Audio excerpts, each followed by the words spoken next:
The moment Effie Ellsworth rode into the town of Redrock Crossing with a buckboard wagon, a dead husband 3 weeks buried, and $7 to her name, she made a decision that would change the entire course of her life, though she did not know it yet, and neither did the dusty, road-worn man leaning against the post outside Hadley's General Store. It was the spring of 1873, and the Kansas plains had turned that particular shade of gold and green that always made a person feel like the world was trying its best despite everything. The wind came in long, warm sighs across the buffalo grass, carrying the smell of creek water and cottonwood blossoms, and Effie hated how beautiful it all was. She hated that the sky could be that blue when her life had been reduced to a buckboard wagon, a stubborn mule named Theodore, and a folded piece of paper in her coat pocket that told her she had a sister-in-law waiting in a town called Calvary Station, which was 40 miles south across the Cimarron River.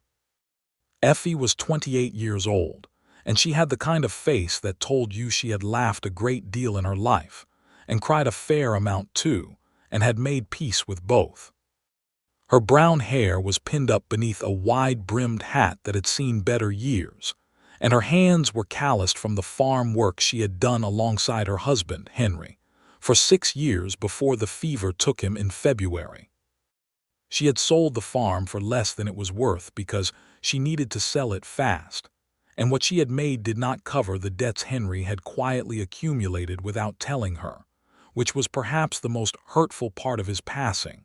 Not that he had gone, but that he had left her to discover the full shape of what he had hidden. So here she was, in Redrock Crossing, needing to trade out Theodore because the mule had thrown a shoe 2 miles back and was moving with a stubborn, limping pride that told Effie he would rather die than admit it bothered him. She needed a new animal, and she needed supplies, and she needed to ask someone how the road south ran, because her map was a copy of a copy, and the river was marked in 3 different places depending on how you held it to the light. The man outside Hadley's General Store was the kind of man you noticed even when you did not mean to. He was somewhere around 32 or 33, tall without being imposing, lean in the way that men who spent most of their lives in the saddle tended to be. He wore a dark coat that had once been good quality and had been well maintained since, trail-stained but cared for. His hat was pushed back on his head, and he had dark hair and the kind of jaw that held a few days of stubble the way a fence holds morning frost. There, but not the defining thing. He was watching the street with pale gray eyes that did not move in an anxious way, but in a noticing way. The way a man watches things when he has learned that paying attention is a survival skill. He had no particular expression when Effie pulled her wagon up to the hitching post. He looked at her the way a person looks at a newcomer taking in information, deciding relevance. Effie climbed down from the wagon with more grace than she felt and looped Theodore's lead around the post. "You know this town?" she asked the man, because she had long ago learned that standing on ceremony when you needed information was a luxury she could not afford. He looked at her for a moment. "Well enough," he said. His voice was low and unhurried, the kind of voice that belonged to long silences. "I need a farrier and I need to know where the road runs south to the Cimarron," she said. "Farrier's name is Hobbs. He's got a shop 2 streets over, runs parallel to this one heading east," the man said. "South Road picks up at the end of Main and follows the creek bed for 8 miles before it straightens out. The river's maybe 40 miles from here if you're riding for Calvary Station, 22 if you're stopping at the ferry crossing." Effie looked at him. He had answered very specifically, which meant he either knew this country well or he was the kind of man who paid attention to things like roads and crossings. Both possibilities were useful. "Thank you," she said, and meant it plainly. "Ground's wet from the spring melt," he added, unprompted. "Stretch after the creek bend goes boggy. If your wagon's loaded, you'll want to stay to the east side of the trail." She studied him for a moment. "You heading south?" He seemed to consider whether to answer, which was interesting. A man who thought before he spoke. "I'm not heading anywhere particular," he said. "That means south is as good as anything else," she said. He looked at her with something that might have been the very beginning of amusement. "It might. I'll be leaving at first light tomorrow," she said. "I'd be grateful for a trail companion as far as the river. I can't pay much, but I can offer a share of camp meals and an honest word about what I need and what I don't." She had surprised him.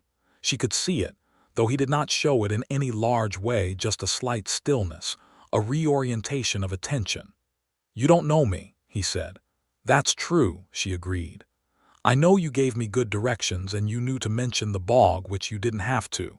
A man who volunteers useful information without being asked for it is generally either helpful by nature or wants something. You haven't asked me for anything yet, which makes helpful by nature the more likely explanation. I'm a widow traveling alone and I'd like a companion as far as the river. You can say no." He was quiet for a moment. The wind moved through the street between them. "Paul Wells," he said. "Effie Ellsworth," she said, and put out her hand. He shook it. "I'll be at the livery at dawn," he said. She nodded, took Theodore's lead, and went to find Hobbs the farrier. Paul Wells watched her walk away, and he thought that he had not intended to agree to anything today, but here he was, committed. He found he was not particularly sorry about it. He had been drifting for 4 years, since the war of economic devastation that had hit the small cattle operation he had tried to build in Texas had wiped it flat. Not a dramatic ruin, no gunfighters, no bad men. Just the slow, grinding reality of a drought year followed by a cattle market crash and a partner who had borrowed against the land without telling him. Sound familiar, he might have said to Effie Ellsworth if he had known her story yet. The world had a way of taking things and leaving people to sort out what remained. He had been working as a trail hand, a scout, an occasional deputy when a town was short-staffed and desperate, and mostly he had been moving. Not running from anything, he was clear on that distinction in his own mind. He was not a man in flight. He was a man without a fixed destination, which was a different thing, though the road looked the same from the outside. He spent the evening at the saloon in Redrock Crossing, nursing a single whiskey and watching the card games from a distance. He did not play cards anymore, not because he was bad at it, but because he had learned that the moment gambling became how he passed time instead of how he spent money he could afford, it was time to stop. He was disciplined about himself in particular ways and loose in others, and he had mapped out over the years which was which. He thought about the widow with the calloused hands and the straight spine, and the matter-of-fact voice that carried no self-pity in it whatsoever. He thought about the way she had offered a trail arrangement like she was negotiating a business contract, clear terms, clear limitations, clear ability to refuse. He had met very few people, man or woman, who operated with that kind of clean honesty. He went to bed in the rooming house above the saloon and slept well, which he usually did, and was at the livery before the sky had finished deciding whether to be gray or gold. She was already there. Theodore had been reshoed and was hitched to the wagon, and Effie was loading supplies from paper packages into the wagon bed with efficient, practiced movements.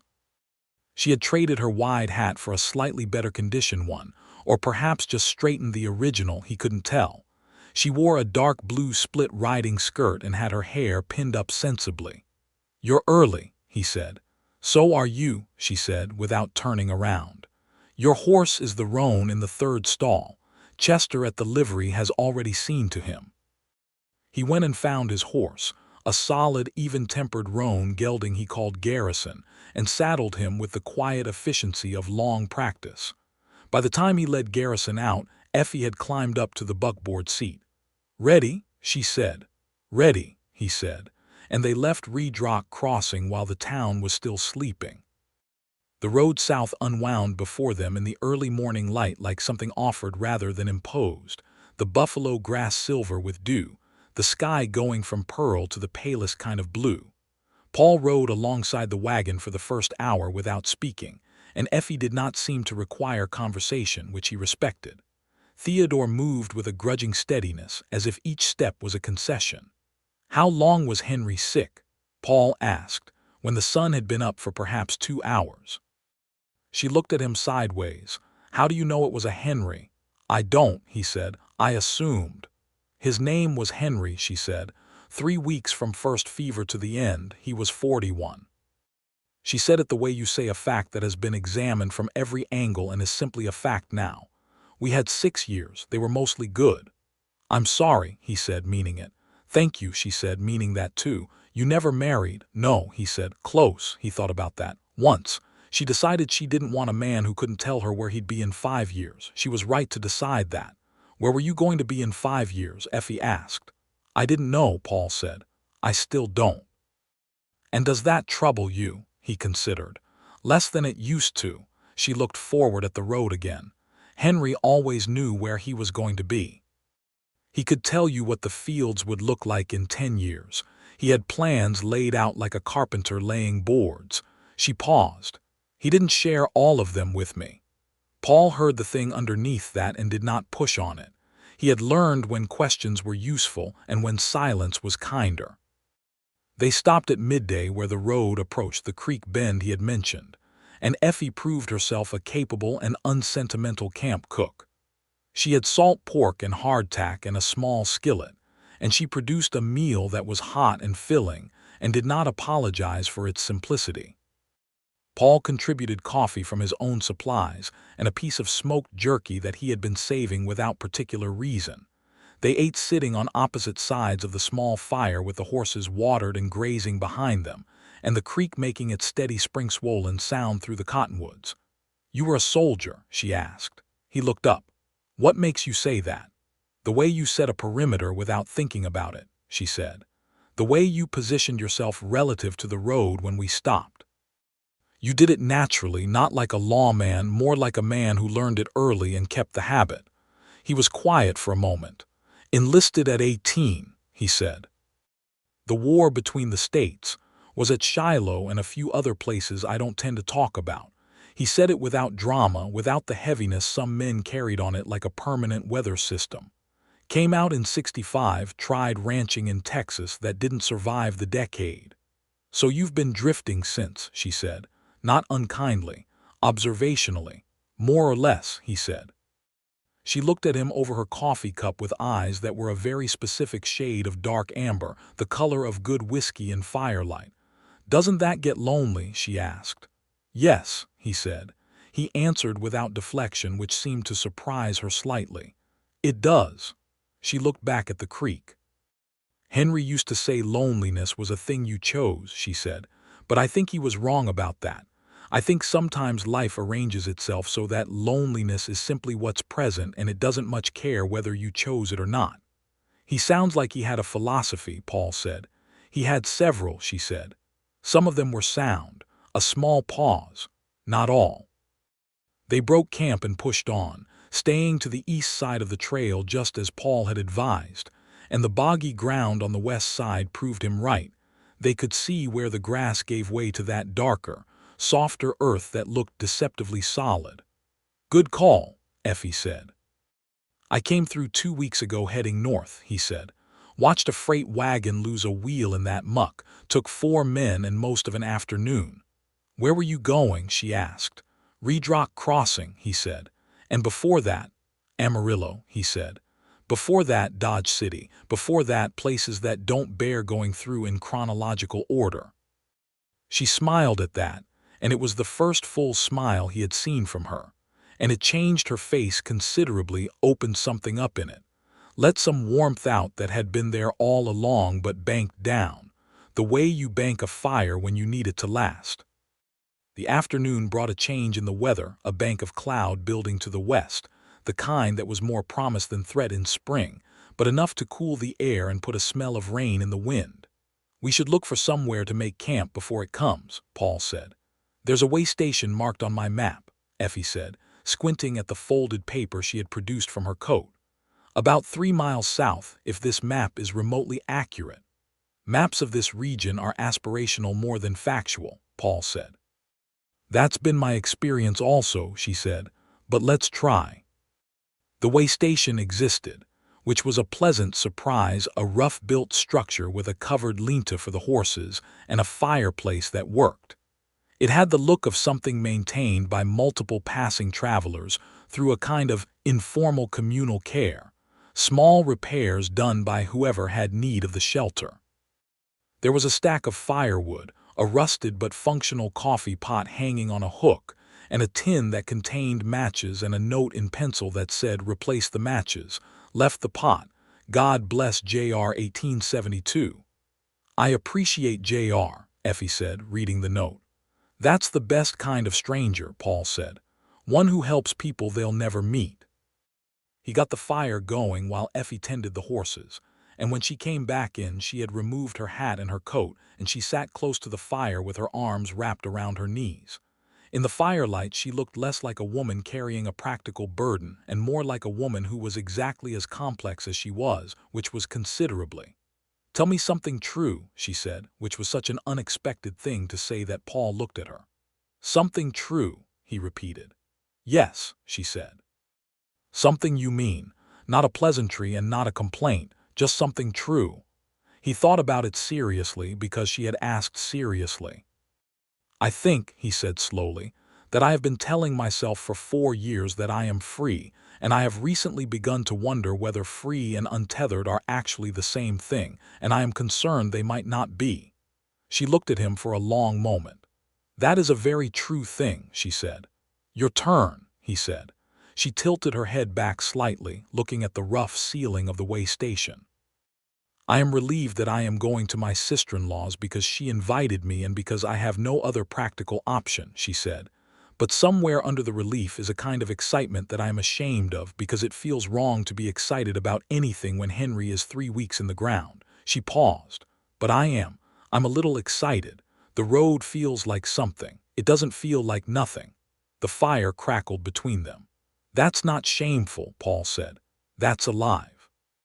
She looked at him then in a way that was direct and complicated and not entirely comfortable. "You're easier to talk to than I expected," she said.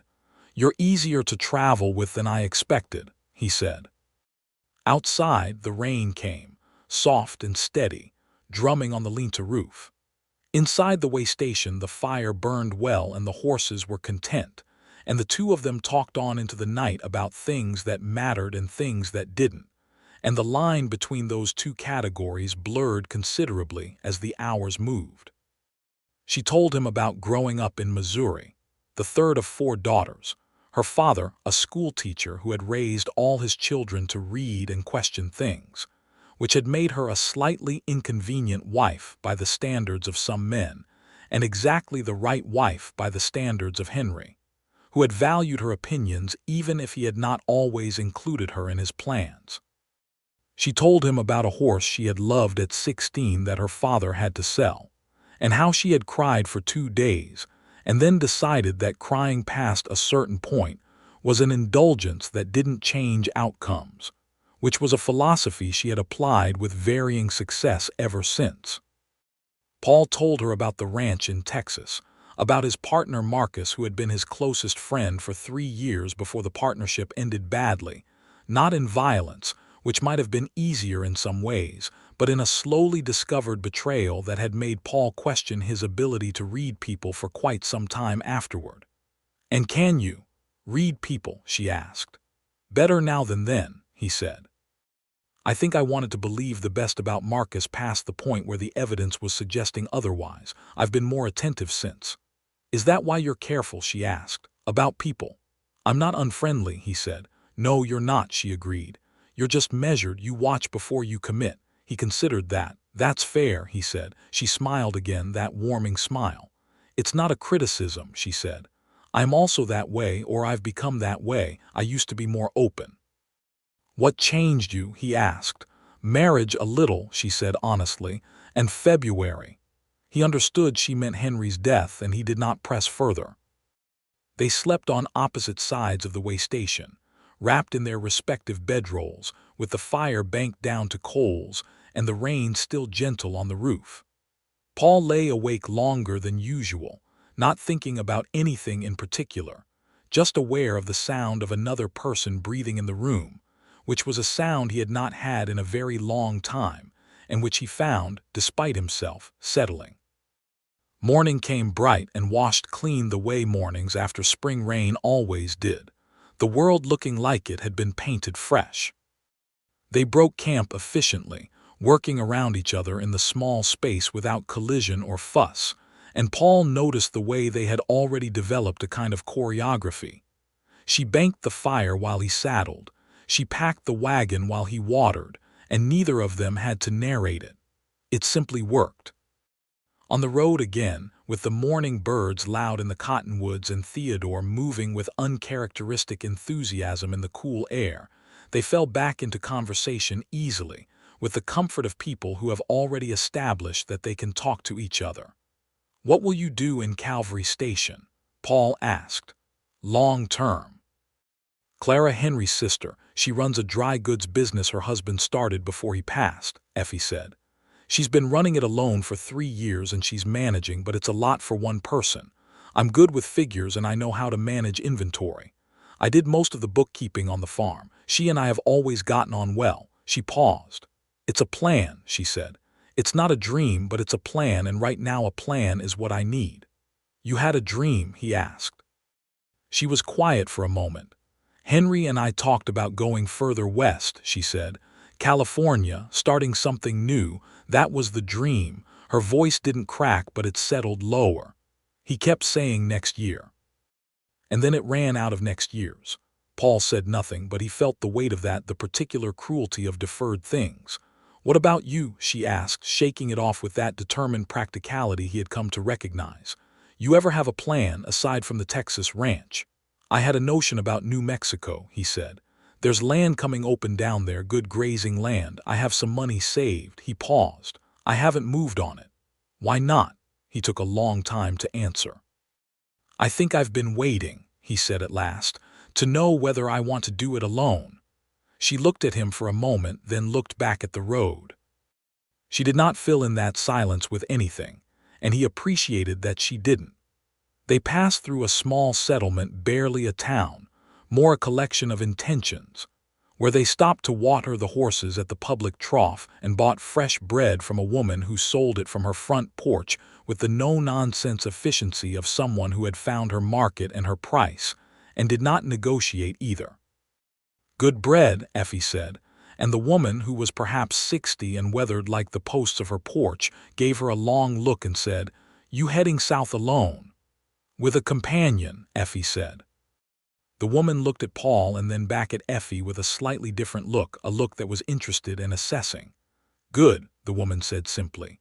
"Road gets lonelier past the creek crossing. You keep your rifle close." "Is there trouble?" Paul asked. "There's always some trouble," the woman said. "Nothing specific right now, it's the general condition." She shrugged. "Stay together and you'll be fine." They rode on, and after a while Effie said, "She looked at us like we were a couple." "People make assumptions," Paul said. "They do," she agreed, and there was a slight pause, and then she said, "Does it bother you?" He thought about it honestly. "No," he said. "Does it bother you?" She looked straight ahead at the road. "No," she said, in the same honest key. The third day of travel brought a change in landscape. The flat plains began to give way to something more rolling, with low bluffs and cedar breaks and the first sign of the red-tinged soil that gave the region its particular character. The sky was enormous here, the way it was nowhere else on Earth, a dome of blue so deep it made a person feel simultaneously very small and very real. They had been riding for perhaps 4 hours when they came upon a man standing beside the road with a horse that was clearly lame, looking at the situation with the expression of someone who has reviewed all available options and found them equally bad. The man was perhaps 45, with a thick black mustache and the calloused hands of a working rancher. He raised a hand as they approached. "Excuse the imposition," he said. "She picked up a stone, and I dug it out, but the sole's bruised. I'm going to need to lead her slow. Is there a settlement south of here that I don't know about?" "There's nothing close," Paul said. "I can look at her if you'd like." The man considered and then nodded. Paul dismounted and checked the horse's foot carefully, feeling the heat in the sole and the way the horse flinched. "She needs rest and she needs to stay off rocky ground for a few days," Paul said. She'll come right, but not today. My name's Gil Thorne, the man said. I've got a place 12 miles east of here. I'm going to have to make a slow walk of it. Is there anyone expecting you today? Effie asked. My wife, he said. She'll be worried. We're not going east, Paul said. But if you have paper, I could write down the situation and you could send it back with the next rider you see heading east. Gil Thorne produced a worn notebook, and Paul wrote a clear, brief note describing the situation and the horse's condition and estimating Gil's arrival time, which Gil could pass to the next westbound rider to carry east. It was the system the plains had developed for itself. Messages passed hand to hand across the land because there was no other way. I'm grateful, Gil said, pocketing the note. He looked at them both with a rancher's assessing eye. You two coming from Reedrock Crossing? We are, Effie said. Then you've got maybe 12 miles to the river, he said. Ferry runs till sundown. Oswald Crane runs it. Reliable man, fair price. Other side of the river, the road straight south takes you into Calvary Station by midday tomorrow if you push. Effie thanked him, and they left him to his slow walk east with his limping horse, and Paul felt Effie glance at him briefly but didn't catch her expression. They rode on in comfortable silence for a while, and then she said, You didn't have to write that note. It would have been harder for him to read it in bad light, Paul said. My handwriting's clearer than most. That's not why, she said. He looked at her. No, he said, it's not. She was quiet for a moment. You're a kind man, Paul Wells. He did not know quite what to do with that, so he looked at the road ahead and said nothing, which was its own kind of answer. The Cimarron River came into view in the afternoon, a dark green ribbon through the landscape, wider than a person expected from a distance, the ferry visible as a flat, raft-like structure on the near bank. Oswald Crane was exactly what Gil Thorne had promised, a compact, steady man of perhaps 55, with white hair under a battered hat and the kind of quiet competence that came from running the same operation in the same place for a very long time. He looked at the wagon and the horse and the wagon's loaded weight and quoted a fair price, and Effie paid it from her small store of funds without flinching. While Oswald prepared the ferry for the wagon's passage, Paul walked Garrison down to the water's edge to drink and stood with the reins in his hand looking at the river. The water was running high with spring melt, not dangerous but substantial, green-brown and moving with purpose. He was looking at the river, and he was thinking about something that had been quietly building in him for 2.5 days, and he was being honest with himself about it, which was his habit. He liked her. He liked her in a way that was specific and particular, and not like the way you like a person you've had a pleasant conversation with. He liked the way she thought, which was direct and unsentimental but not cold. He liked the way she carried her grief, not performing it, not suppressing it, just holding it as a fact and moving alongside it. He liked that she had asked him to tell her something true, and that she had told him something true in return. He liked that she had noticed the way he set a perimeter, and that she had figured out what it meant, and that she hadn't made it strange. He was standing at the river thinking all of this, and the truth of it was straightforward. He did not want to stop riding at the river. He had said he would go as far as the river. That was the agreement. She was crossing on the ferry. He had no reason to cross unless he chose to.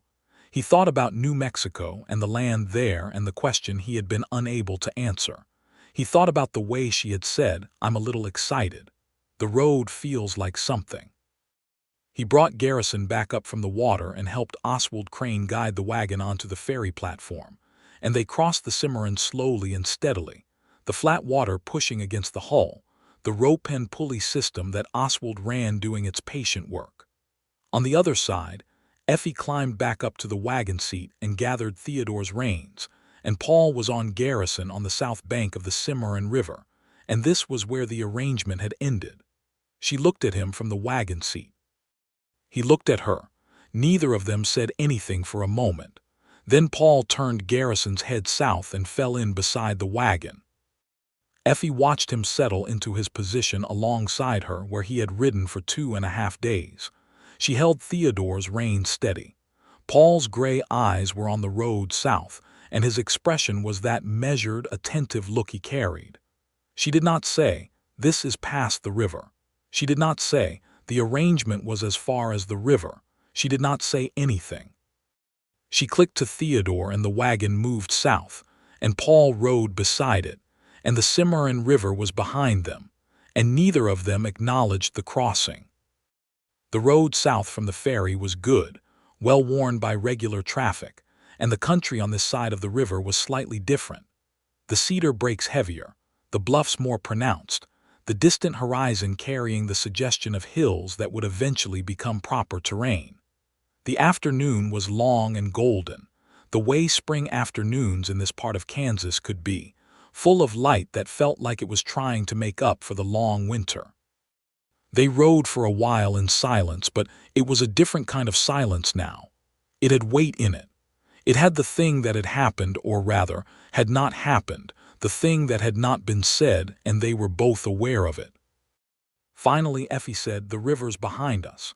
"It is," Paul said. "You said as far as the river," she said. "I did," he said. "And yet," she said. "And yet," he agreed. She looked at the road for a long moment. "I didn't tell you to stop," she said. Her voice was careful and honest and a little bit exposed, the way voices get when they are saying something that matters. "No," he said, "you didn't." "I thought about it," she said, "whether I should." "And," he said.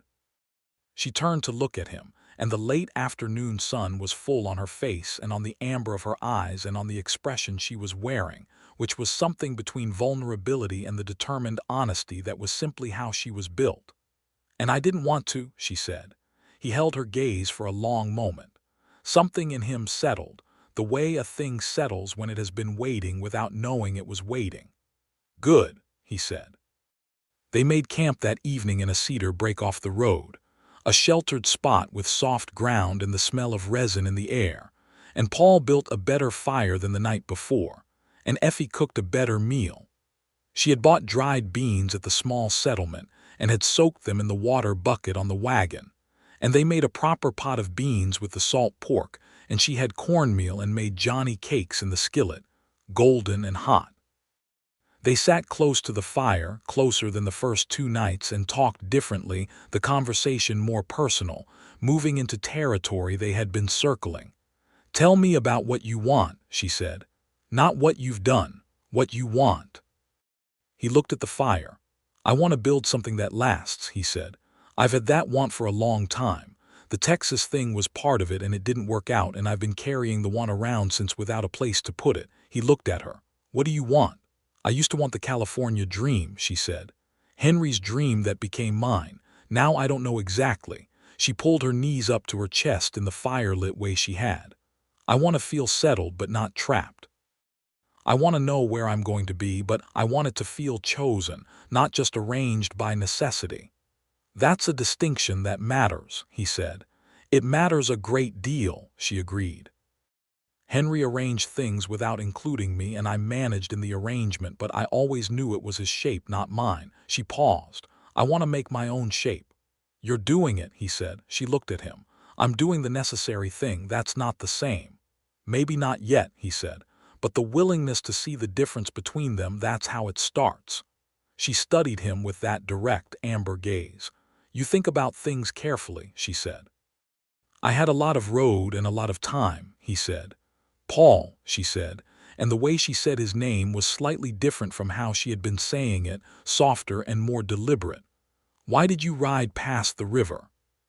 He was quiet for a moment, building his answer in the careful way he built things.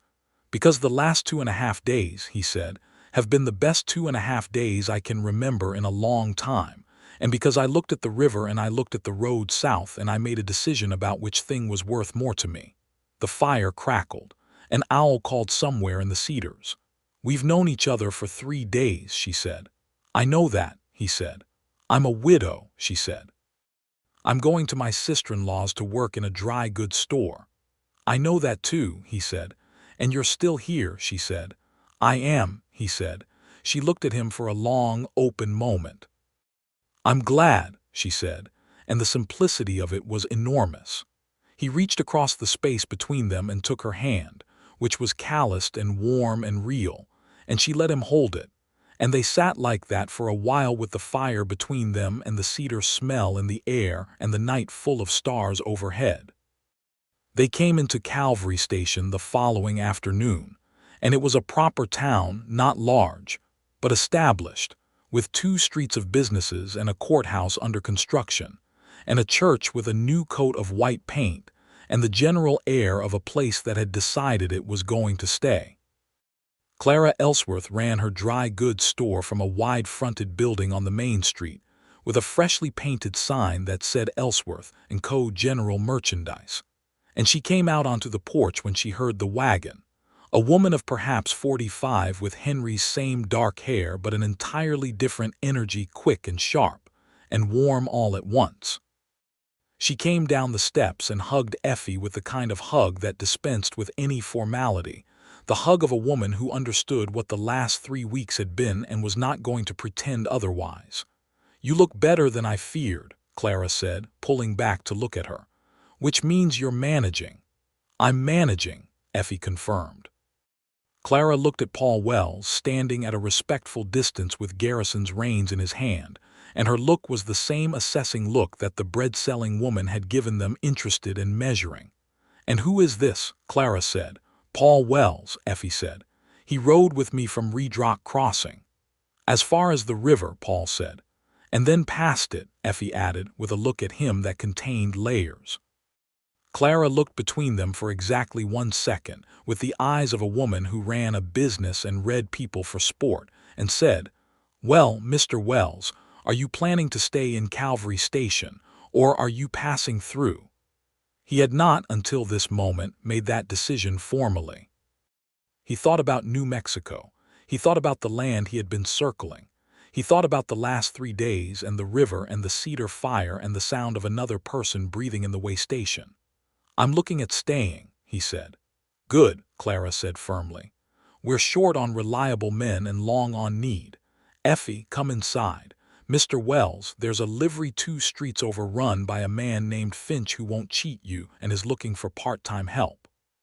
She swept back up the steps with the energy of someone who had decided things and expected the world to keep up, and Paul looked at Effie, who had the warm, startled smile of someone whose life has just shifted in a direction that is genuinely good. The first weeks in Calvary Station had the quality of things settling into their shapes. Effie moved into the 2 rooms above the dry goods store that Clara had prepared for her, plain rooms with good windows that looked out over the main street and caught the morning light well. She fell into work at the store with a thoroughness that surprised even Clara, who had expected competence, and got something considerably more. Effie reorganized the inventory system, renegotiated the supplier terms on 3 product lines by simply writing clear, firm letters, and discovered that the books had a small but persistent discrepancy that turned out to be an error of addition that had been compounding for 18 months. "You're very good at this," Clara said, watching Effie work through the account books one evening with a lamp pulled close. "Henry let me do the farm books," Effie said. "I was better at it than him, and he knew it, even if he didn't always admit it." "Henry was good at many things," Clara said carefully. Admitting when others were better was not one of them. It was the most either of them had said about Henry's particular habits, and they left it there, in the way that women who love someone and see him clearly often do, acknowledging the truth without requiring it to become the whole story.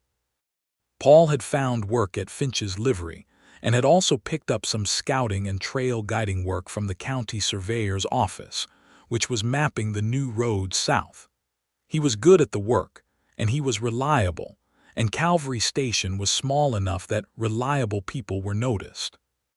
He came to the store most evenings, sometimes to buy things he may or may not have needed, and sometimes just on his way somewhere and sometimes on no errand at all. Clara watched this pattern for approximately 2 weeks before she said to Effie, one evening after the store was closed, "You know he's courting you." Effie was tallying the day's receipts. "I know," she said. "And," Clara said. Effie set down her pencil and looked at her sister-in-law. "Henry has been gone less than 2 months," she said. "I know that," Clara said without judgment. I feel things, Effie said carefully, that I am not certain I should feel yet. Who sets the timeline? Clara asked. Was there a document?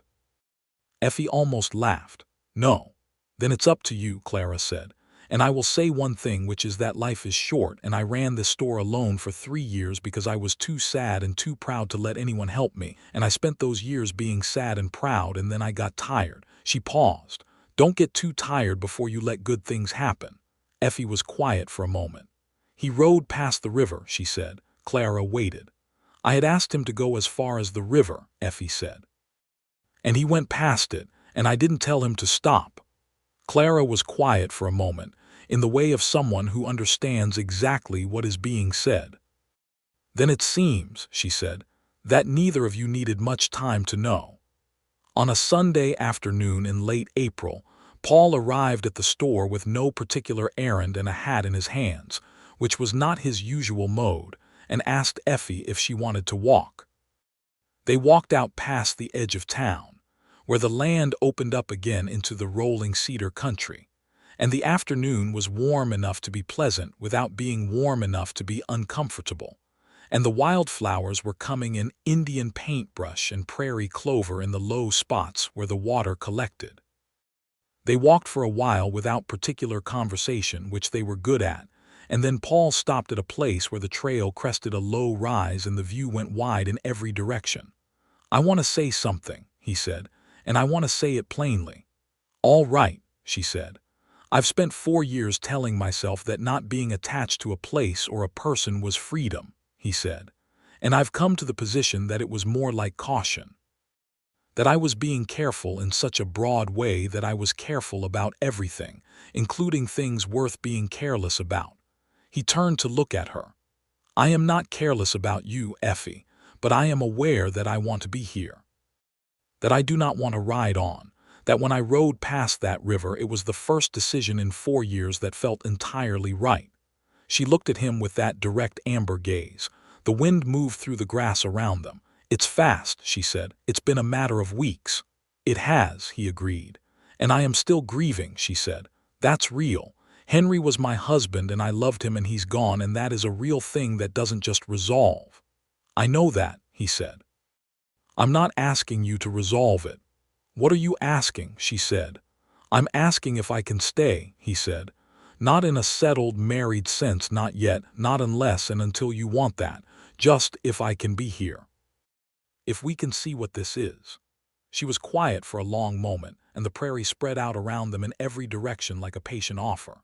Yes, she said. You can stay. He took her hand, and this time they walked back toward town together, and neither of them let go. The spring turned toward summer, and Calvary Station grew and moved in the way small western towns did in 1873, with energy and aspiration and the particular chaos of a place making itself up as it went. New buildings went up on the side streets. A newspaper started up, printed on a press that had been hauled in from Dodge City on a freight wagon. The courthouse was finished, and a judge came on circuit from the east, and this gave the town a sense of permanence that suited it.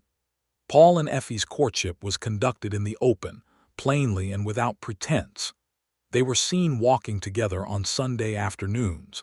They ate at the hotel dining room on occasional evenings, and Paul helped with the heavy work of a store expansion that Clara had been planning for 2 years and could now execute with Effie's bookkeeping, freeing up Clara's own time.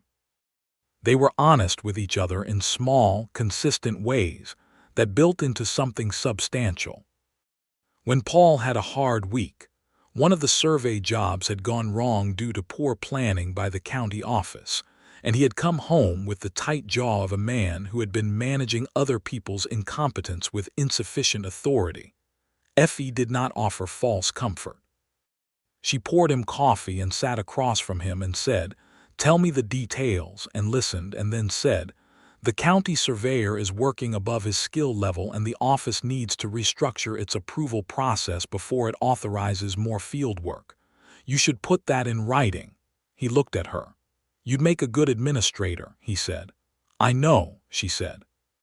When Effie had a week where the weight of Henry's absence came on her harder than usual, triggered, as grief often is, by something small and specific, In this case, finding a handkerchief of his in a coat pocket she had forgotten she'd brought, Paul did not flinch away from it. He sat with her on the porch above the store in the evening and let her talk about Henry, the real Henry. Not a saint and not a villain, but a man stubborn and loving and small in his secrets and generous in his general warmth. Paul listened with the full attention he brought to all important things. "He would have liked you," she said, which startled them both. "You think," he said. "He liked capable, honest men," she said. "He had some difficulty with them because he felt compared, but he liked them." She was quiet. "You would have gotten along, eventually." There was an honesty to that moved him more than praise would have. By June, Paul had made a decision. He went to see Clara Ellsworth in the store on a morning when Effie was at the county office discussing a tax matter on behalf of the store, and he sat down across the counter from Clara, who looked at him with the eyes of someone who knew exactly why he had chosen a morning when Effie was elsewhere. "I want to ask Effie to marry me," he said.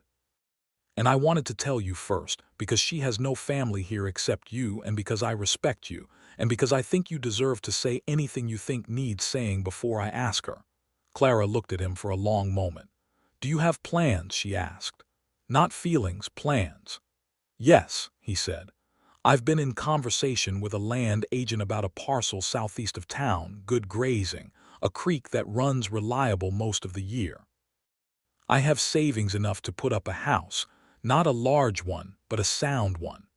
I can manage the ranch work and continue the survey consulting while the operation grows. Effie could continue her work with the store if she wants to or not, according to what she decides. I'm not building a plan that requires her to fit a particular shape." Clara was quiet. "That last part," she said. "Say it again." "I'm not building a plan that requires her to fit a particular shape," he repeated. Clara nodded, slowly and firmly. "Then I don't have anything to say except ask her." He asked Effie that evening on the same rise outside town, where he had told her he wanted to stay, because it seemed right that it should happen in the same place. He did not have a ring, he had been honest with her about that, had said he would rather buy one together so she could choose something she wanted, and so he stood there in the early evening light with just the words. "I love you," he said. "I know the road here has been short, but it's been honest, and I know the difference between something I feel and something I know. I know this. I want to build a life with you, Effie, not around you, with you. I want us to make a shape that fits both of us." She had been listening to him with her whole face open, the way her face got when she wasn't performing anything, and when he stopped she stood for a moment with the prairie wind moving her hair that had come half loose from its pins. "Yes," she said. "Yes, Paul." He took her hands in both of his, and she stepped closer, and he kissed her, their first kiss, a real one in the evening light on the open rise. And it was the kind of kiss that carries the weight of all the honest things that have been said and all the road that has been traveled to get to this place. They were married in August of 1873 in the white-painted church in Calvary Station, on a Saturday morning that was very hot but had the grace of a light breeze off the southern plain. Effie wore a dress of pale gray-blue, which was practical and beautiful in equal measure, and she had fresh wildflowers in her hair that Clara had arranged. Paul wore his dark coat, which had been properly cleaned and pressed by the woman who ran the laundry service, and he looked at Effie when she came through the church door with an expression that no one in the small congregation had any difficulty reading. The minister was a direct, kind man named Reverend Horace Bright, who had been performing Western weddings for 20 years, and understood that the people who got married in frontier churches had often taken long, rough, nonlinear roads to get there, and he conducted the service with appropriate gravity and appropriate warmth. When he said, "Do you, Effie Ellsworth, take this man as your husband?" she said, "I do," with the same clear, absolute honesty she brought to everything. When he said, "Do you, Paul Wells, take this woman as your wife?" Paul said, "I do," and he meant it in every direction, including all the forward ones he could not see yet and was not afraid of. Clara cried openly and did not apologize for it. The celebration after was simple, the hotel dining room, a meal that was better than the usual standard because the cook had been forewarned and had made the effort, pie that was genuinely excellent, and neighbors who had been in the county long enough to know what a good marriage looked like and were disposed to wish well. That night in the house Paul had rented while the land work was in progress, a solid two-room house near the edge of town, Effie sat on the edge of the bed and unpinned her hair and let it fall down, and looked at the man she had married with a gaze that was entirely present, entirely hers. "Are you happy?" he asked. "Yes," she said, "in a way that feels very real and not like I'm filling in a space where something else was." She paused. "That's important to me, that it's real." "It is," he said. "I know it is." "I know you know," she said. "That's part of why I'm here." He sat beside her on the edge of the bed and she leaned against his shoulder, and they stayed like that for a while in the quiet house, in the quiet town, in the enormous quiet of the Kansas night. The land parcel southeast of Calvary Station was 40 acres of good mixed ground grassland for grazing, and a creek bottom where cottonwoods grew in a long, winding line. Paul had an eye for land, the kind of eye that comes from years of moving through country and paying attention to water and soil and exposure, and he had chosen well. They began building in September, when the worst of the summer heat was past. He did a great deal of the work himself, with help from a man named Dix Laru, who was the best carpenter in the county, and who had the efficient, uncommunicative manner of a craftsman who let the work speak. Effie was on site most days, making decisions about the layout with the same thoroughness she brought to the store inventory. She wanted windows to the east for morning light, a porch that ran the full front of the house, a kitchen larger than was strictly necessary because she had always been limited by small kitchens and was not going to repeat the experience. "The kitchen is half the house," Paul said, looking at her plan. "Yes," she said. "All right," he said. Dix Laru looked at the plan and said, "I've built bigger kitchens," with an air of professional neutrality. By November the house was complete, not large but exceptionally well built, with the big kitchen and the east-facing windows and the long front porch, and Effie stood on the porch on the first morning and watched the sunrise come over the prairie and felt a feeling that she identified slowly and carefully as home. Not because the house was Henry's house that she had managed, not because she had been placed in it by necessity or design. Because it was her porch and Paul's porch, made from a decision they had made together on honest ground, and the light coming over the prairie was landing on her without any apology required.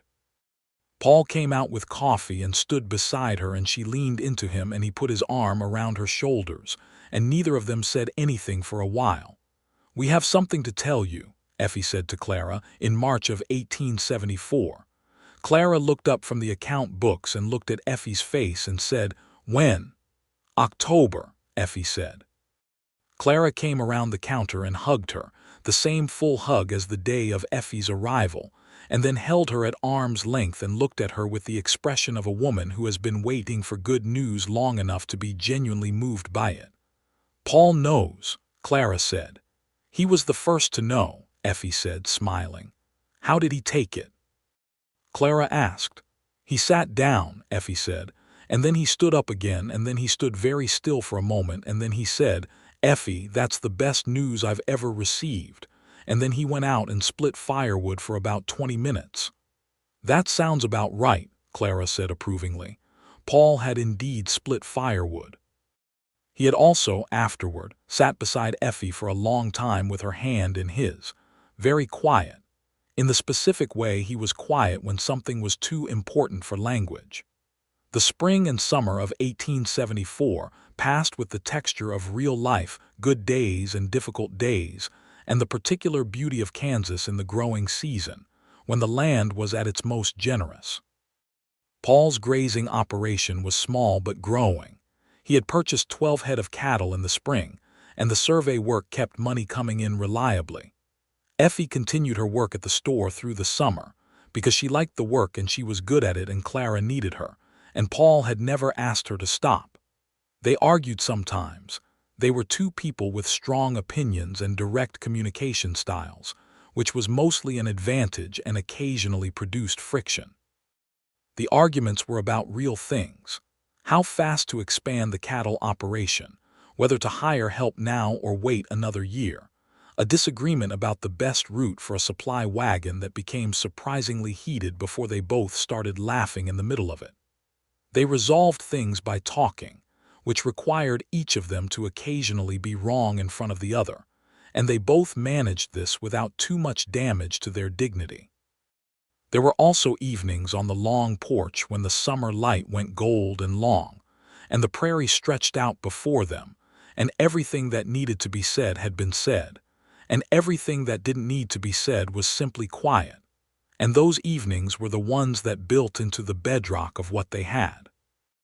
Their son was born in October of 1874, on a cool evening with the first taste of autumn in the air, and he arrived into the world with a decisiveness and volume that suggested he had opinions about it from the start. Paul was there. He had been there the entire labor, because Effie had not asked him to leave and he had not left, and when the midwife placed the baby in Paul's arms, he stood very still for a moment in the same way he had stood still when Effie had told him she was expecting, and then he looked at Effie on the bed, pale and tired and watching him with the most open expression he had ever seen on her face. "He looks like he means business," Paul said. "He does," Effie said. "What do you want to call him?" They had discussed names but had not settled. Paul looked at the boy, who had dark hair and the unfocused, serious expression of a new person trying to understand the world he had arrived in. "Thomas," Paul said. "Thomas Henry Wells." Effie was quiet for a moment, and the Henry in the name hung in the air between them, not heavily, not with weight, but with the acknowledgement that the past is real and the present does not have to erase it. "Thomas Henry Wells," she said. "Yes, that's right." Clara arrived the next morning and held Thomas with the precision of a woman who knows exactly how to hold babies, and made sounds of approval, and said to Paul over the baby's head, "You've done very well."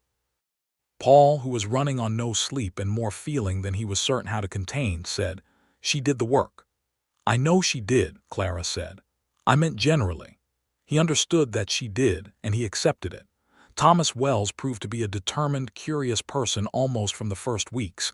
He watched things with a fixed, serious attention that made Effie say he had Paul's eyes not just in color, but in the way they worked, noticing and considering. He was healthy and loud, and had opinions about things long before he had words for them.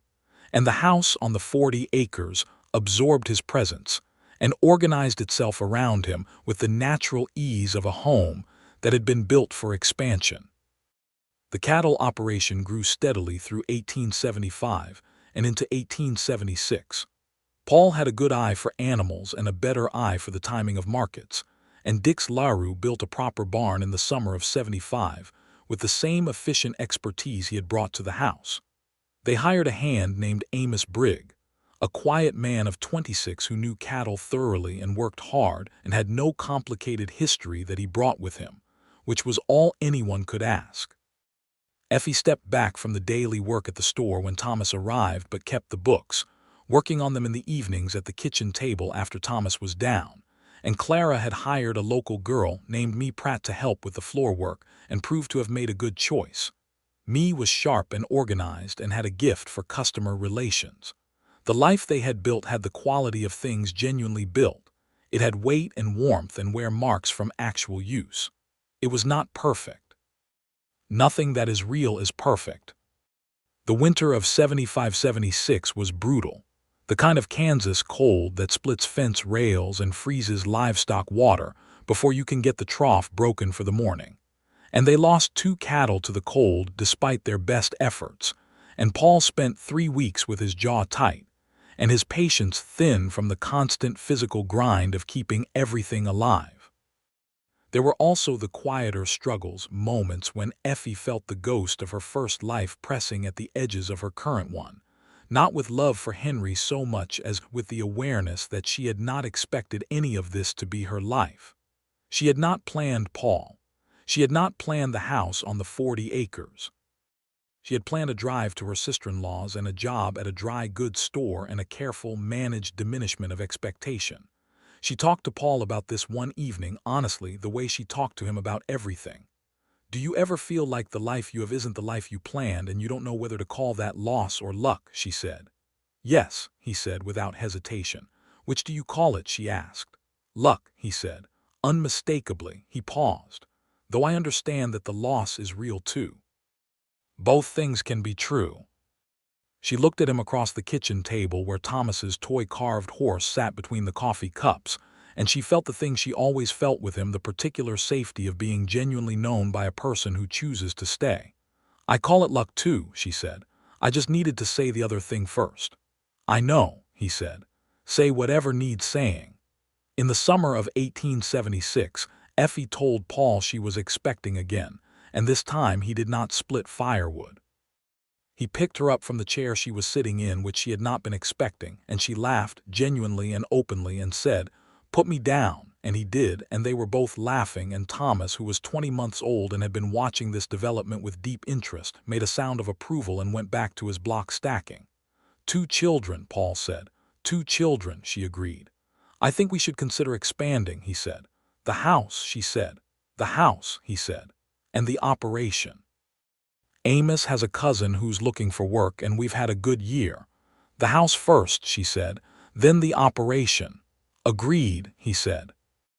Dick's LaRue was called in again, and a 2-room addition went on the east side of the house that fall, a bedroom for Thomas, and a room that would serve as nursery for the new arrival, and then be Thomas's room when the baby needed it.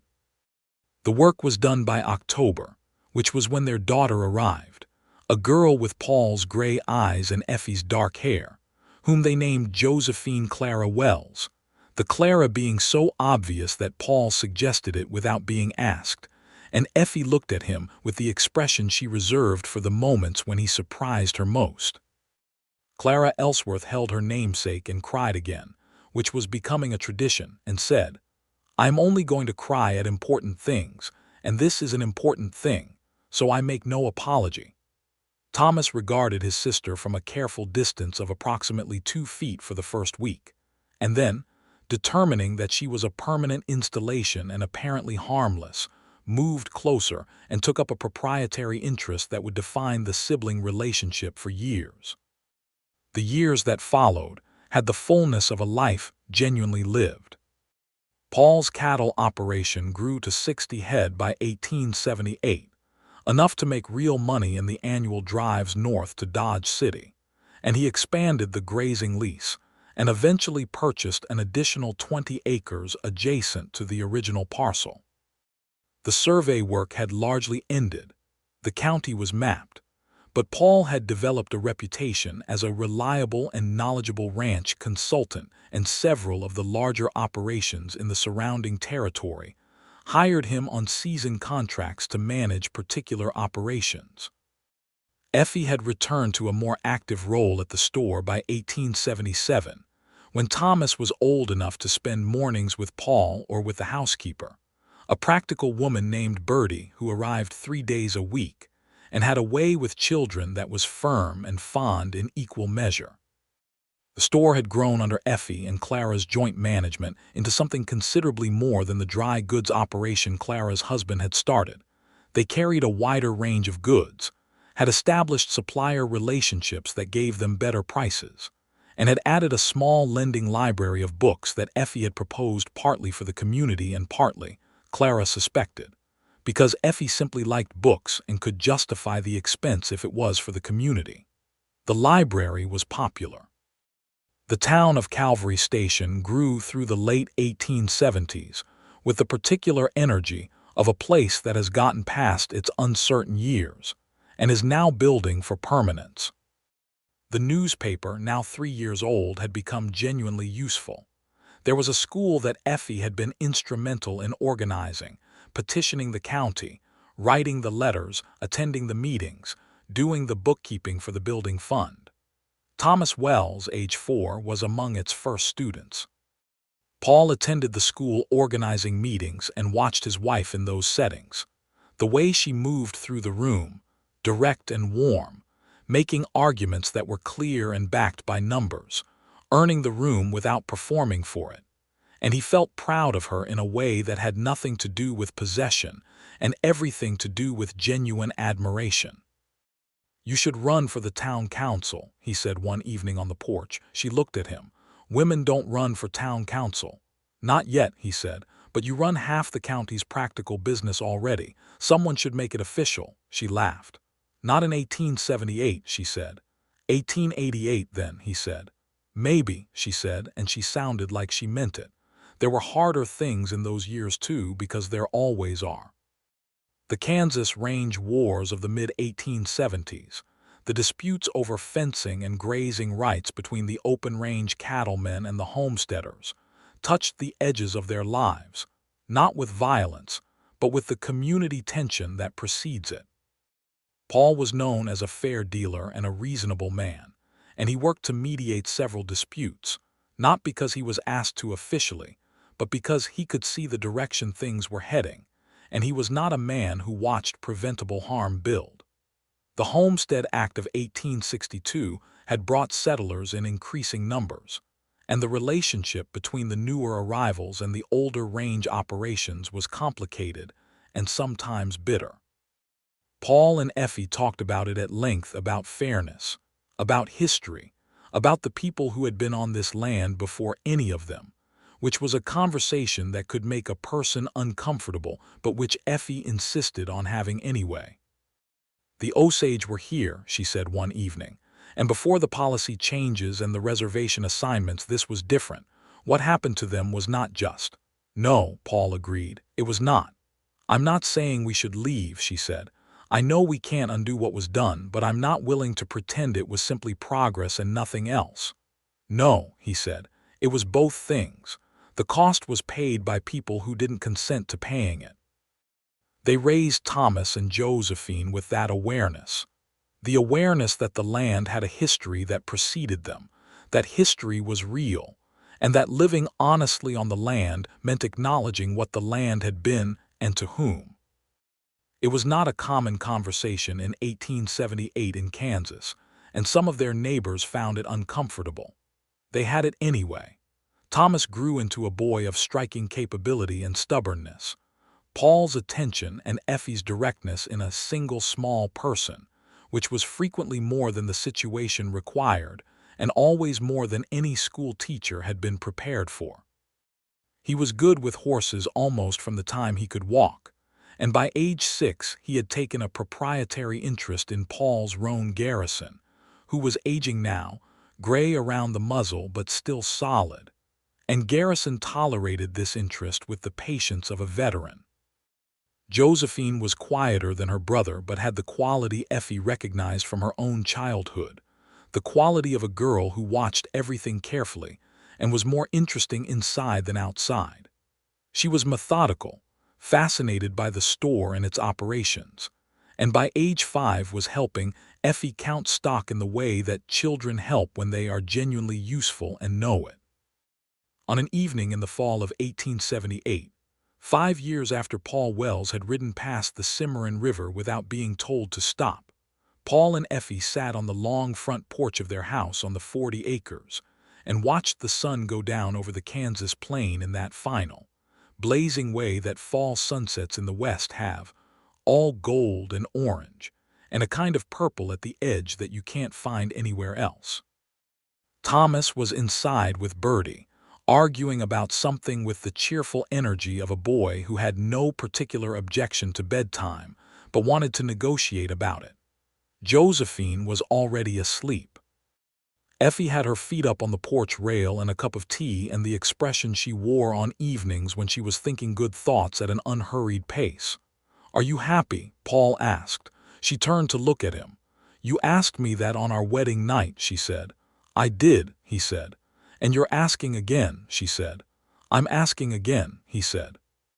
She was quiet for a moment, looking at the sunset, and at the shape of the land they had worked in the barn where their cattle were settled, and the garden she had planted in the spring that had been remarkably productive, and the fence line that Paul had put in with Amos over a working week last summer. "I am," she said. "Very." She paused. in a way that feels like mine, not like I stepped into someone else's life or filled in someone else's plan. This is the shape I chose, and it fits." He reached over and took her hand on the porch railing. "Me too," he said, "the same way." She leaned her head against his shoulder. The sunset was finishing itself in its extravagant way, and the night air was beginning to come in cool and clean. "Paul," she said. "Yes," he said. "I'm glad I didn't tell you to stop," she said. He was quiet for a moment, and she could feel the slight movement of him, a breath, a settling. "I'm glad I rode past," he said. The stars came out over the Kansas plain in the way they always did, all at once, everywhere, as if they had been there all day waiting for their turn. The long porch of the house that Dix LaRue had built faced west into the plain, and the night was very large and very clear. And inside the house, Thomas had apparently won his negotiation with Bertie, because they could hear his footsteps going up the stairs with the particular rhythm of a child who has achieved his objective and is not concealing his satisfaction. They sat on the porch for a long time, Paul and Effie Wells, in the house they had built on land they had chosen, on a prairie that was large and wild and generous and difficult in equal measure, in the year 1878 in the state of Kansas, in the wild and honest country of the American West. And it was very good. It was theirs. A year later, in the autumn of 1879, Effie Wells told Paul at the kitchen table one morning while Thomas was at school and Josephine was playing in the garden, with a particular focus that small children apply to important work like sorting rocks, that there would be a third child in the spring. Paul Wells, who was 38 years old and who had spent the first 4 years of the 1870s moving from one place to another without a fixed direction, looked at his wife across the kitchen table in the house they had built on the 40 acres southeast of Calvary Station, and he put down his coffee cup, and he looked at her for a long, clear moment. And then he smiled. It was the kind of smile that does not need any language to explain itself. It was the smile of a man who had ridden past a river, because something on the far side was worth more than the safety of staying on the planned route, and who had found that he was right about that, and who continued every day to find that he was right about it in new and specific ways he had not imagined. The third child was a boy, born in April of 1880 when the prairie was coming up in the first green of spring, and they called him Robert James Wells, and he arrived into a house that knew exactly what it was and exactly who was in it. And Effie held him in the good morning light from the east-facing windows, and Paul sat beside her with Thomas on one side, and Josephine pressed against his other arm asking questions about the baby, with the focused practicality of a 4-year-old who wants to understand the situation fully before committing to an opinion. Outside the window the land stretched in every direction, the land they had worked and built on and argued about and tended and loved, and the morning was coming up gold and clean over the Kansas plain. Clara Ellsworth came in the afternoon, as she always came, and held the baby and said, "Robert," as if trying the name, and nodded. "It suits him." She looked at Effie and then at Paul with the look of a woman who has been the witness to a whole love story from its earliest chapters and knows exactly what she is looking at. "You too," she said, which was everything and nothing further required. Paul Wells went out in the afternoon to check the cattle, with Thomas walking beside him in the way that Thomas had walked beside him for 5 years now, seriously and with questions. And they walked out across the land that Paul had chosen from a long road's worth of moving and not knowing, and the grass was green from the spring rains, and the cattle were content in the morning. And Garrison, old and gray-muzzled now and officially Thomas's horse more than Paul's own, raised his head from grazing and regarded them with the benign dignity of a horse who has been many places and found this one to be the best of them. "Papa," Thomas said. "Yes," Paul said. "Are we going to stay here always?" Thomas asked, with the directness of a 6-year-old who wants to know the shape of his world. Paul Wells looked at the land and the sky and the line of cottonwoods along the creek that ran green and reliable through the center of the 40 acres, and he thought about a road in the spring of 1873, and a buckboard wagon with a stubborn mule and a woman with calloused hands and amber eyes who had asked him plainly to ride with her as far as the river. "Yes," he said, "we are." Thomas nodded, satisfied, and went back to walking, and Paul walked beside him under the enormous Kansas sky, and the prairie opened ahead of them in every direction, full of everything that was theirs.